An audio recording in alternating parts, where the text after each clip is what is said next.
Hello, and thank you for joining to hear about my research on Joseph Everett Chandler's Colonial Revival work at the Stevens-Coolidge House and Gardens in North Andover, Massachusetts. I just want to say before we get started that I have a number of people to thank, including but totally not limited to the curatorial and archive specialist teams at the trustees of reservations, the staff at the House of Seven Gables, and especially Tim Orwig, whose thorough research on Chandler's personal and professional life made all of my work here possible. On an unexpectedly fated trip to Salem in 1914, Helen Stevens-Coolidge and her husband John Gardner Coolidge toured the newly opened House of Seven Gables, a fantastical old home renovated based on Nathaniel Hawthorne's book of the same title. The changes that architect Joseph Everett Chandler and homeowner Caroline Emerton made to the property were just another series of layers that built upon the structure's complicated history. However, something about its layout, color, and collections spoke to Helen. As John wrote in their shared journal later that day, the house, quote, has been admirably restored by an architect named Chandler. It was very interesting, and Lane has decided to confer with Chandler about Ashdale.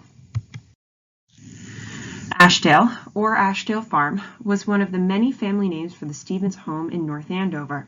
Passed down through generations of Stevens men since at least the early 18th century, the property had been, at various times, a working livestock farm, soap factory, grazing pastures, and a gentleman's farm. By the time John and Helen visited the House of Seven Gables, they knew they would inherit the family property, and they adored it. A rambling family home, the house had seen and been subject to a wide variety of design tastes and family sizes. The original house was built in the first quarter of the 19th century, a simple 4/4 center hall plan home that gained first a third floor and then an entire other center chimney building offset behind it, which almost tripled the interior square footage over the course of the 19th century. The home's situation on the property provided a buffer from street noise for both interiors and the myriad garden rooms and outdoor living spaces that stretched across the 90-plus acre property. Together with Chandler, John and Helen saw the potential to transform Ashdale Farm into a colonial revival oasis, combining the layers of family history and collections already in the house with the thousands of objects and stories they gathered both here in Massachusetts and abroad. Before diving into the physical changes, allow me to introduce you to the people behind the architecture.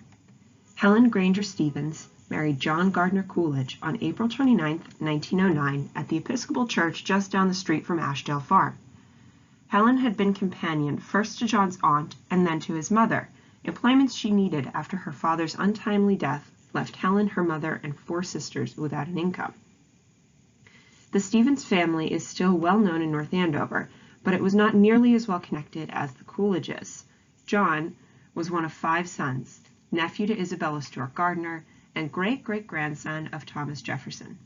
These family connections and wealth allowed John to coast through much of his life.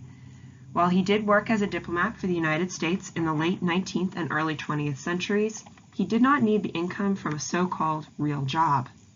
Nevertheless, we are grateful for the work he did because it provided us with copious notes in his diaries and thousands of linear feet of photographs that he took while traveling the world. Peking during the Boxer Rebellion, Pretoria during the Boer War, Panama, Nicaragua, and more. After Helen and John were married, they continued to travel extensively, and not just to the grand tour sites of Europe, but to lesser-known places like the island of Miyajima in Japan, which you see here. It was this worldview that inspired their holistic approach to the house and gardens at Ashdale Farm. It's hard to find one town in eastern Massachusetts, or Connecticut for that matter, that doesn't have at least a few buildings altered or designed by Joseph Everett Chandler. Born in 1863 in Plymouth, Massachusetts, Chandler studied landscape architecture at MIT and worked with legends like Frank Law Olmsted and McKim, Mead, and White. By the time he began working with the Coolidges, Chandler had designed, renovated, or consulted on hundreds of historic structures across New England and beyond. His passion, and some would say his mission, was to restore New England to its colonial Anglo-American past. Chandler viewed this small slice of American history as the most important part, and by connecting with this time period through architecture and the decorative arts, people like the Coolidges could feel grounded and find a deeper connection with their history. There is a truly dark side to the Colonial Revival movement, fraught with racism, violence, and erasure. But the interesting thing about the Coolidges is that their worldview truly did seem to be wider than many of their contemporaries. While today's display inside the house speaks to a staid Colonial Revival interior, the stories that can be uncovered through individual objects and arrangements allow us to tell a more complete narrative. What I've found over the past 2 years is that Chandler was much more than an architect. In places like Stevens-Coolidge, he had a hand in every part of the renovation process, including color, layout, and even object selection in each room. He was an incredibly savvy man who knew how to handle his clients to make his vision a reality, without most of his clients ever knowing that it wasn't their own idea. In addition to his fastidious attention to cultivating the Colonial Revival style, Chandler was unique in his role as a preservation architect. At the turn of the 20th century, architects sought to preserve landmark buildings by making them as impervious to damage as possible. This almost always meant that the interiors of historic buildings, like the Massachusetts State House you see here, were completely gutted and refitted with steel and concrete. Chandler, on the other hand, saw the value in historic interiors, and every single one of his projects, including Stevens-Coolidge, preserved as much interior fabric as possible. Unfortunately, when Chandler died in 1945, his estate was broken apart, and nearly all of his papers, blueprints, and notebooks were lost and recycled. This renders most Chandler projects an eternal mystery, as we rely on whatever was left in the client's possession after the project was finished. We are incredibly lucky that in this case, the Coolidges kept everything, and I mean everything, and also were avid diarists. So the trustees still has multiple iterations of blueprints for the main house, and even for a few different garden elements in the Stevens-Coolidge Place collection. These blueprints, combined with John and Helen's personal diaries, provide us with an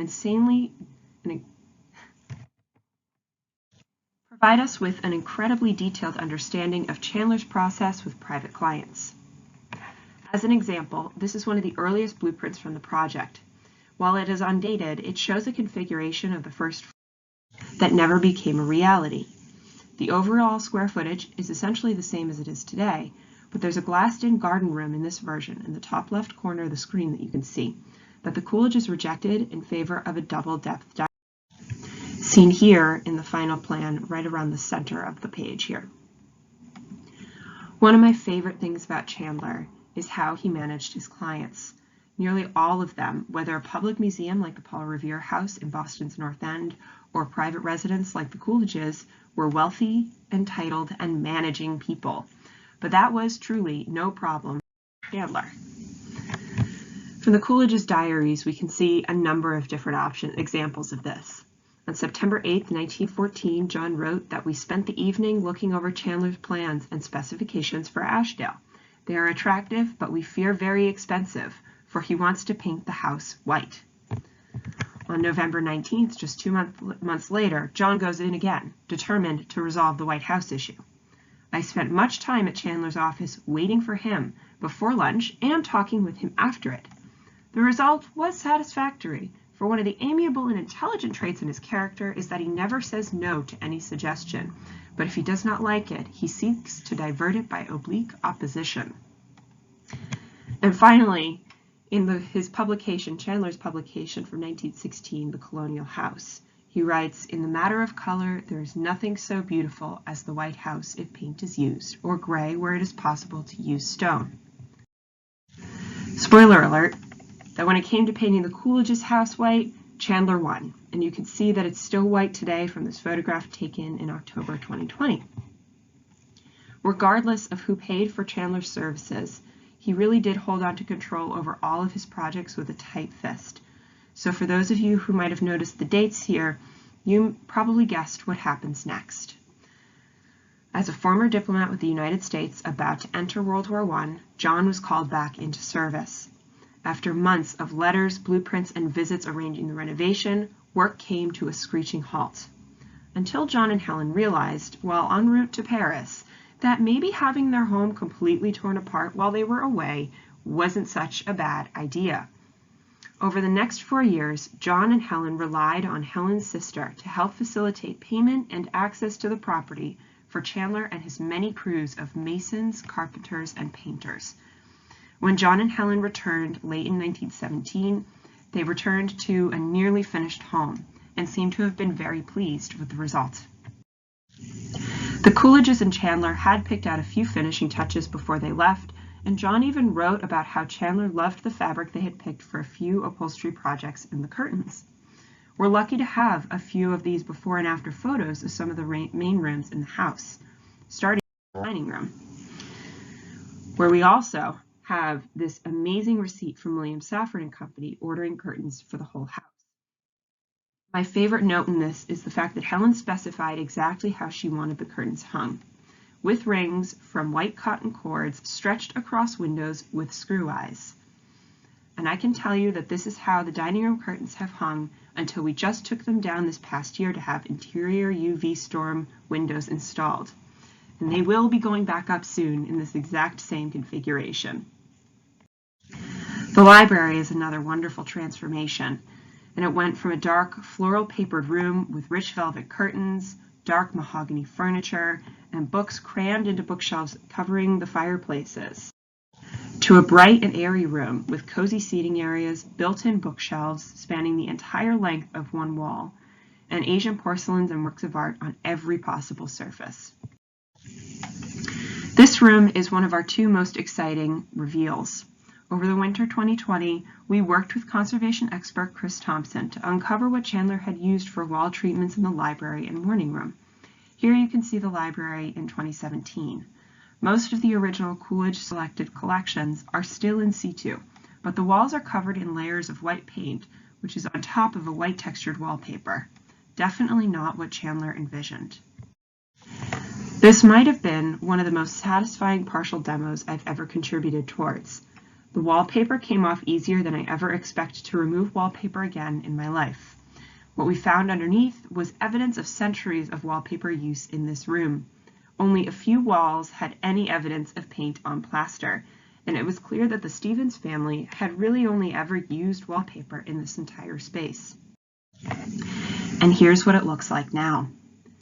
Looking around the room, you can see the combined influence of Chandler's vision and the Coolidge's collection. This room, truthfully, was already one of my favorites before we had the wallpaper reinstalled, but now it really sings. The color. Who would have thought that a room covered in celadon green wallpaper could shine so brightly in morning sun and afternoon rain? Unlike many preconceived notions about the Colonial Revival, color is very much the name of the game here. Yellow silk upholstery on the Seymour sofa under the windows gleams in the sunshine. Not a color combination that you'd necessarily expect, the green walls and the yellow sofa, but when you add in sheer gold striped silk curtains, which are on that receipt I mentioned earlier, it really paints a picture of vivacity, happiness, and a cozy spot to curl up and read. Looking on the west wall with its full length of bookcases, you can see how much this family loved to read, travel, imagine, and garden. It's worth noting that the bookcases, fireplaces, and window placement make for only a few possibilities for object location in this room, unless you blocked every window or bookshelf below the height of 4 feet. There is a large Chickering piano, which is currently out for conservation, and you can only, with that in play, you can only arrange seating areas in a few places. Unless you place the sofa in the middle of the room, it has to go under the front windows, and everything else falls into place around that. When you tie in the extensive horticultural book collection with the beautiful garden views out every window, we gain a whole new understanding of this family's passion for the property, and Chandler's holistic view of what the Stevenses called the home place. The 2-acre core of the property, comprising the house and formal gardens, are what the Coolidges, Helen's sisters, and the parents called the home place. Indoor and outdoor spaces were used interchangeably, reflecting the opposing space in use of color, light, and access. It's worth noting that the library is the only living space on the first floor that does not have direct access to the outdoors. Perhaps the use of green in this space is a way of making up for that. We could continue talking about this room for days, but there is one other that's a huge transformation for us, the morning room. This is our visitors' favorite space more often than not, and it also started out with floral patterned wallpaper and dark Victorian furniture like the library. Unlike the library, Chandler kept the floral theme here, but this time with light linen upholstery and curtains, which we are very excited to be reproducing with the Digital Design Studio right now. Here too are hints of John and Helen's travels, especially across Asia. This is also a major part of the Colonial Revival aesthetic, incorporating Asian ceramics and textiles. We also are lucky enough to have photographs documenting original locations for many prints and needlework samplers in the collection, including the maritime prints you see in the corner here. By the mid-1930s, this room had also changed quite a bit, most obviously with the addition of the stunning portrait done by artist Polythere Starr in 1932 of Helen for John. However, like the library and many other rooms in the house, the original colorful wallpaper was covered with white textured paper and many layers of plain white paint. The wallpaper in this room gave us a lot more trouble than the library and involved a whole crew of wonderful people, a steamer, and a lot of scraping. But what we found underneath was no less surprising and worthwhile than that in the library, a blush pink, solid colored wallpaper. At first, we were all very surprised and skeptical. The color was not what we had expected, or even what many of us probably would have chosen. However, when we were trying to pinpoint the exact shade, our steward, who works to keep our gardens in excellent blooming form, commented that the one we were about to choose, and later did, looked just like the peonies that bloom outside in the perennial garden every spring. The other wonderful part of this room that Chandler did was this bowed extension. In his book, The Colonial House, Chandler wrote that extending a part of the indoor living space into direct outdoor access was a key part of country living. The curves in this room contrast with the straight lines of the garden outside, while echoing the far end of the boxwood hedge around the garden, a feature that was designed by landscape architect Louisa Bancroft Stevens in 1897 for Helen's sister Gertrude. Chandler respected and built upon the legacy that Louisa Stevens and Gertrude Kuhnhart formed over 2 decades earlier. Helen even extended the living space throughout her lifetime, including an outdoor rug and spacious wicker armchairs for her friends to relax in over iced tea or cocktails. After finding these colors and textures, we were all fairly puzzled, trying to understand why Chandler had made these decisions. But thanks to a design book from 1919 called Color Schemes for the Home and Model Interiors, we began to understand the environment within which Chandler worked and the Coolidges lived in a new light. Much of Chandler's oeuvre predates this volume, but it speaks to the goals for the use and organization of a family home that are evident throughout Chandler's commissions. Rooms, like people, have personalities. They reflect in a greater or lesser degree the characteristics of those who occupy them. Every room at Stevens-Coolidge, including the pantry, feels like the occupants just left. A matchbox discarded here, a game of checkers mid-game there, and a teapot on a tray waiting to be filled. A successful room owes much to the harmony between the floor and its coverings. Textiles abound in this collection, and none of them are subtle. Vibrant reds, deep blues, and golden yellows that you'd think would compete with each other create a warm and inviting atmosphere.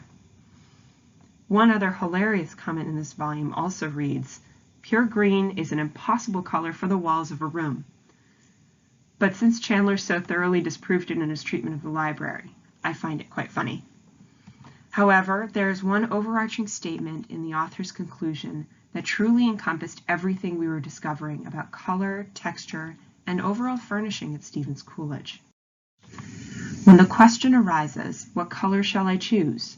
Turn to nature, the unfailing source of inspiration, and study her color schemes. Does nature not lay a carpet of darker color, with foliage walls of lighter tones, reserving for her ceiling the palest tint of all? And does she not gray and blend her colors with mist and sunshine?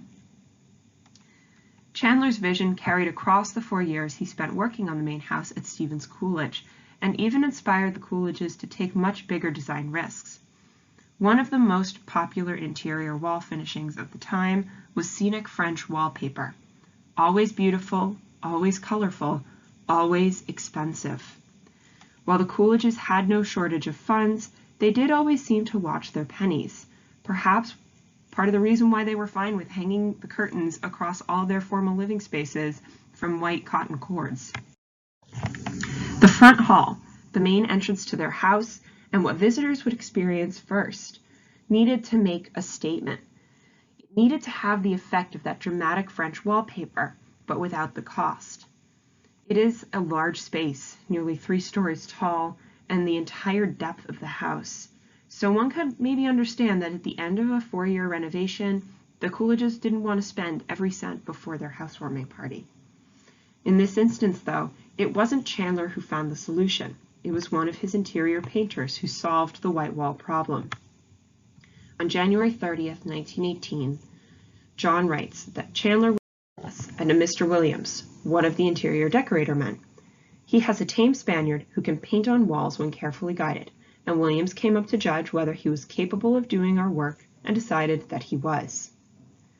It's difficult to read this quote with its blatant disrespect for the artist, especially since Joseph Ramirez ended up being the best person to join in on this project. He and an assistant spent 4 months at Stevens-Coolidge and painted the entire front hall, floor to ceiling, front to back. On April 7, 1918, John wrote, quote, "It is certainly very good of its kind, and the only question is whether it will not be too exuberant and exotic for its setting. Yet I feel that if you try to restrain them, you will probably cramp them." In the end, the Coolidges were so pleased with the work that they paid Ramirez to stay on and paint another large room on the 2nd floor.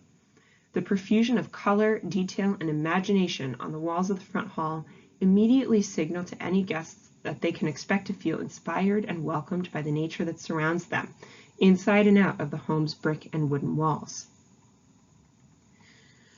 I would be remiss if I didn't take a moment to also point out that the Coolidges were not the only proponents of the Colonial revival to choose such colors in their renovated homes. When John D. and Abby Aldrich Rockefeller purchased Bassett Hall in Williamsburg, Virginia, they too embarked upon a large-scale transformation of the home, just a decade or so later than John and Helen at their beloved Ashdale. Much like Stevens-Coolidge, the Rockefeller home is painted white on the outside, with orderly windows surrounding a centered front door and neat landscaping. But step inside, and the same wall colors are in use here, a pale blush tan pinkish color in one sitting room and a soft gardeny green in the other. Not too dark, but enough to provide a colorful backdrop for the textures and patterns in the luxurious upholstery and rich mahogany furniture. The same colors, the same concepts in use at Stevens-Coolidge were in use many states away to the south. But coming back to Stevens-Coolidge, our reintroduction of color and texture does still contrast with its 21st century setting in home and interior design. The trend for home renovations these days is light and bright, and if you watch HGTV, you'll see that this usually means white. White counters, white walls, white trim, maybe a little gray in the bathroom, but hardly any color on the fabric of the home at all, and just pops of color with furniture and artwork.